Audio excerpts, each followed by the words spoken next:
क्या राहुल गांधी पाकिस्तान की बोली बोलते हैं? एक और पाकिस्तानी प्रधानमंत्री इमरान खान ने भारत और पाकिस्तान की दोस्ती के बीच में आरएसएस को दीवार बताया, तो दूसरी ओर राहुल गांधी भी आरएसएस पर हमलावर दिखे।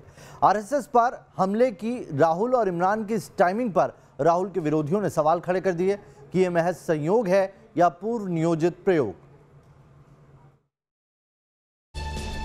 चलो भैया जाओ, आरएसएस के हो जाओ, भागो, मजे लो। क्या बात और आतंकवाद दोनों चल सकता है? ये भारत की तरफ से आपसे सीधा सवाल है। भारत से तो हम कह सकते हैं कि हम कितनी देर की इंतज़ार कर रहे हैं कि हम सिविलाइज्ड हमसाये बन के रहें, लेकिन करें क्या, एक आरएसएस की आइडियोलॉजी रास्ते में आ गई है। सुना आपने, आरएसएस से परेशान है राहुल और इमरान। दो मुल्क, दो शख्सियत, लेकिन दोनों के निशाने पर है आरएसएस, यानी राष्ट्रीय स्वयंसेवक संघ।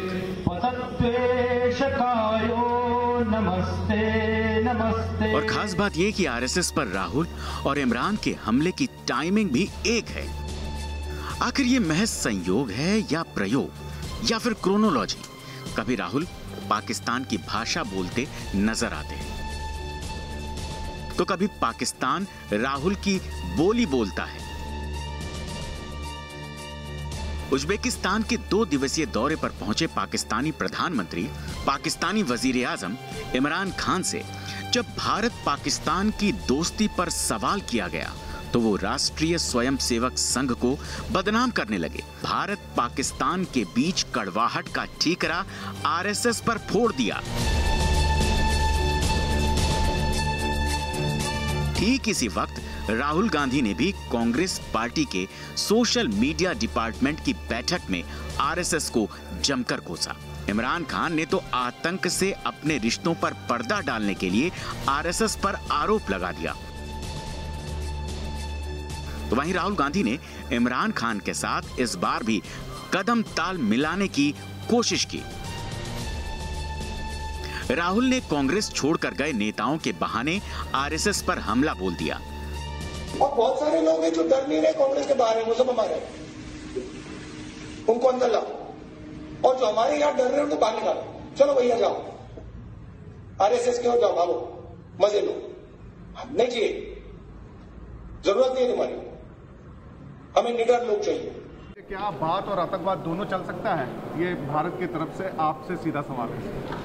भारत से तो हम कह सकते हैं कि हम कितनी देर की इंतज़ार कर रहे हैं कि हम सिविलाइज्ड हमसाये बन के रहें, लेकिन करें क्या, एक आरएसएस की आइडियोलॉजी रास्ते में आ गई है।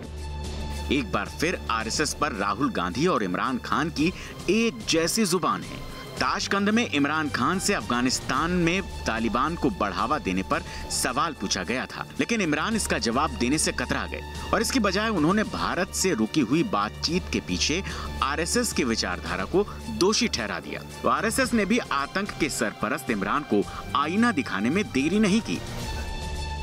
पाकिस्तान के प्रधानमंत्री तथा हुक्मरान अपना आतंकी और तालिबानी चेहरा छुपाने के लिए आरएसएस को कोसने का काम करने लग गए। ये पहली बार नहीं है जब पाकिस्तान ने अपनी आतंकी करतूत को ढकने के लिए आरएसएस का इस्तेमाल किया हो। हालांकि आरएसएस ने इमरान को बेनकाब करने में देरी नहीं लगाई, लेकिन अब सियासी विरोधी सवाल उठा रहे हैं, क्या राहुल गांधी और इमरान खान की सोच एक है? राहुल गांधी के पाकिस्तान के सुर में बोलने का क्या मतलब है? राहुल के ऐसे आरोपों से किसे खुशी मिलती है? ऐसा पहली बार नहीं हो रहा जब राहुल पाकिस्तान की हां में हां मिलाते नजर आए। जब पाकिस्तान ने आरएसएस के साथ दूसरे हिंदूवादी संगठनों के खिलाफ जहर उगला, तब राहुल गांधी कहीं शब्दों के हेर फेर कर या कभी पूरी तरह उनका समर्थन करते नजर आए।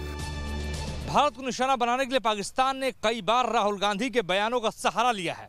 इन बयानों में राहुल गांधी ने मोदी सरकार के खिलाफ ऐसी बातें कही हैं जो पाकिस्तान की प्रोपेगेंडा पॉलिसी के लिए मुफीद साबित होती हैं। चाहे केंद्र के आर्टिकल 370 के हटाने के फैसले की मुखालफत हो या फिर नागरिकता संशोधन कानून यानी सीएए, हर बार राहुल गांधी पाकिस्तान की भाषा बोलते हुए नजर आते हैं। 12 दिसंबर 2019 को CAA की आड़ में पाकिस्तानी प्रधानमंत्री इमरान खान ने भारत के खिलाफ राग अलापा और ट्वीट कर कहा, भारत मोदी के नेतृत्व में योजनाबद्ध तरीके से हिंदू वर्चस्ववाद की तरफ बढ़ रहा है। पहले इसने कश्मीर की अवैधानिक घेराबंदी कर दी और इसे जारी रखते हुए फिर असम में 20 लाख मुसलमानों की नागरिकता खत्म कर दी और उनके लिए नजरबंदी शिविर बना दिए और अब नागरिकता बिल पास कर दिया है। भारत सरकार के खिलाफ इमरान के जहर उगलने के 2 हफ्ते बाद ही राहुल गांधी असम में बीजेपी और RSS को निशाना बनाते नजर आए। मैं आपको यहां बता रहा हूं और सीधी बात कर रहा हूं, हम बीजेपी को, RSS को असम की हिस्ट्री, भाषा, संस्कृति पर आक्रमण नहीं करने देंगे। असम को RSS के चड्डी वाले नहीं चलाएंगे। कांग्रेस नेता राहुल गांधी पाकिस्तान की भाषा बोलते हैं। ये बात उस वक्त भी सही साबित होती लगी जब भारतीय संसद की ओर से जम्मू कश्मीर में आर्टिकल 370 रद्द करने के फैसले पर जहां अमेरिका से लेकर चीन, रूस जैसे देशों ने भारत का समर्थन किया, लेकिन राहुल गांधी प्रधानमंत्री नरेंद्र मोदी की मुखालफत में पाकिस्तान की भाषा बोलने लगे। Some reports have come that things in Jammu and Kashmir are going very wrong. There are reports of violence. There are reports of people dying in Jammu and Kashmir. It is very, very important that the government of India and the Prime Minister makes it very clear and transparent exactly what is happening in the Union Territory of Jammu and Kashmir.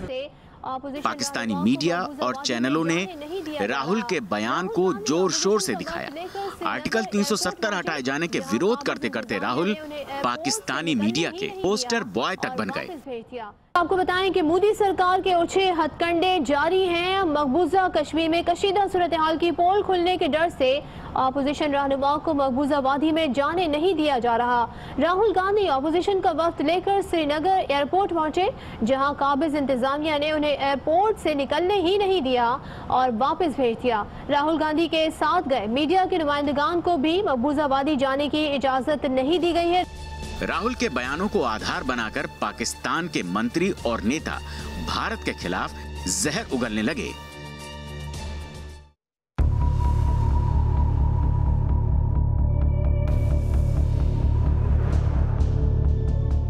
तब राहुल गांधी के बयानों को हथियार बनाकर पाकिस्तान की मानवाधिकार मंत्री शिरीन मजारी ने संयुक्त राष्ट्र तक को चिट्ठी लिख दी और दावा किया कि आर्टिकल 370 हटाए जाने के बाद राहुल गांधी ने जम्मू कश्मीर में लोगों की मौत का जिक्र किया था। लेकिन जब बात प्रमाण की आई तो उनके पास राहुल के बेतुके बयानों और ट्वीट्स के अलावा कुछ नहीं था और फिर राहुल बीजेपी के निशाने पर आ गए। हम 370 और 35A का बिल लेकर आए, कांग्रेस पार्टी ने विरोध किया।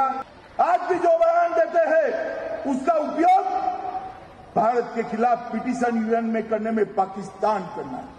कांग्रेसियों को शर्म आनी चाहिए, शर्म आनी चाहिए। कश्मीर से आर्टिकल 370 हटाए जाने पर बौखलाए इमरान ने सितंबर 2019 में UN में भी RSS पर निशाना साध दिया।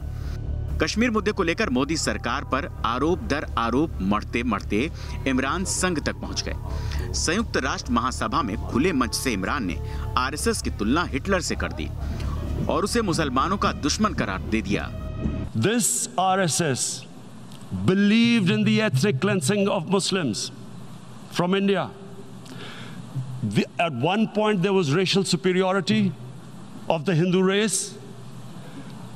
Secondly, it was hatred for the Muslims and for the Christians because they believed that this golden age of Hindu civilization was stopped because of Muslim rule centuries back and then the British rule of India.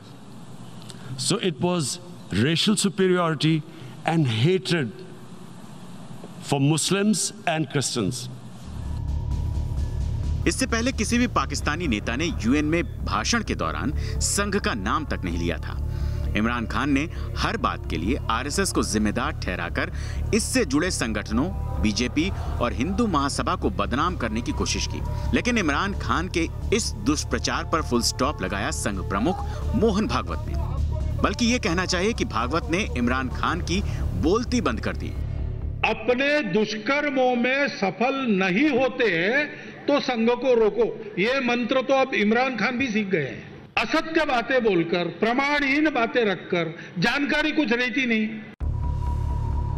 Rahul Gandhi उस वक्त भी पाकिस्तान की भाषा बोलते नजर आए जब उन्होंने पुलवामा हमले के ठीक 1 साल बाद यानी पुलवामा हमले की बरसी पर शहीद जवानों को श्रद्धांजलि देते हुए 3 सवाल कर दिए। इस हमले का सबसे ज्यादा फायदा किसे हुआ?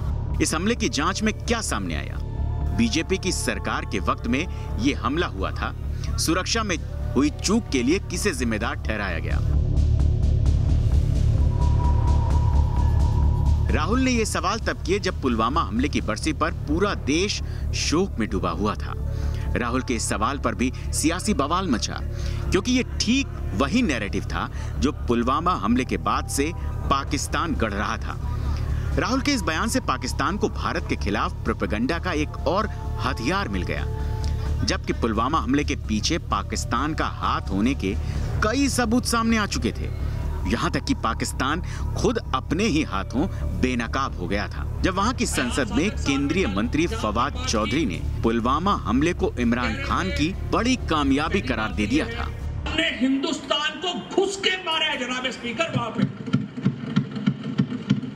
और पुलवामा में जो कामयाबी है, पुलवामा में जो हमारी कामयाबी है, वो इमरान खान की क़यादत में इस कौम की कामयाबी है। जब भारत ने पुलवामा अटैक का बदला लिया तब भी राहुल गांधी और उनकी पार्टी ने सर्जिकल स्ट्राइक के सबूत मांगे थे। जाहिर है ऐसी बातें सेना का मनोबल गिराने वाली थी। तो वहीं दुश्मन पाकिस्तान के लिए भारत के खिलाफ दुष्प्रचार का एक नया हथियार। नरेंद्र मोदी जी ने सर्जिकल स्ट्राइक की, सवाल खड़े करे फोटोग्राफ कहां है, और पाकिस्तान ने तुरंत कहा फोटोग्राफ कहां। एयर स्ट्राइक करी, इसका भी विरोध करा। जवानों को दृढ़ता से लड़ने का हमने आदेश दिया, इसका भी विरोध किया। राहुल गांधी, पीएम मोदी, बीजेपी और आरएसएस पर पहले भी हमलावर रहे हैं। हाल ही में उन्होंने संघ से जुड़े स्कूलों को भी निशाने पर लिया। संघ के दायरे में 20,000 से ज्यादा स्कूल आते हैं, जहां लाखों छात्र पढ़ते हैं। राहुल ने एक वेबिनार में राष्ट्रीय स्वयंसेवक संघ से जुड़े स्कूलों की तुलना पाकिस्तान के कट्टर इस्लामिक मदरसों से की थी, जो जिहादी पाठ पढ़ाने के लिए पूरी दुनिया में बदनाम है। संघ पर राहुल का यह हमला ठीक उसी तरह का है जैसा इमरान खान ने साल 2019 में संयुक्त राष्ट्र के मंच से कांग्रेस का नाम लेते हुए संघ पर किया था। Previous, the Congress Home Minister gave a statement that in RSS camps, terrorists are being trained. And these terrorists butchered 2,000 Muslims and 150,000 Muslims were made homeless. पूरी दुनिया जानती है कि पाकिस्तानी मदरसों में सिर्फ और सिर्फ नफरत फैलाने के लिए जिहादी पढ़ाई होती है, जिससे आतंकी पैदा होते हैं। लेकिन अब सवाल उठता है कि आखिर देश में संघ से जुड़े स्कूलों पर आतंक के कब आरोप लगे, या फिर संघ की विचारधारा के साथ पढ़ने वाले छात्र कभी आतंक में लिप्त पाए गए? ये ऐसे सवाल हैं जिनका जवाब शायद राहुल गांधी के पास भी ना हो। शायद केंद्र में सरकार में रही कांग्रेस के 6 दशक के रिकॉर्ड में भी ना हो। इसलिए ये समझना भी जरूरी है कि आखिर राहुल ऐसे आरोप क्यों लगाते हैं और इससे उन्हें कौन सी खुशी मिलती है।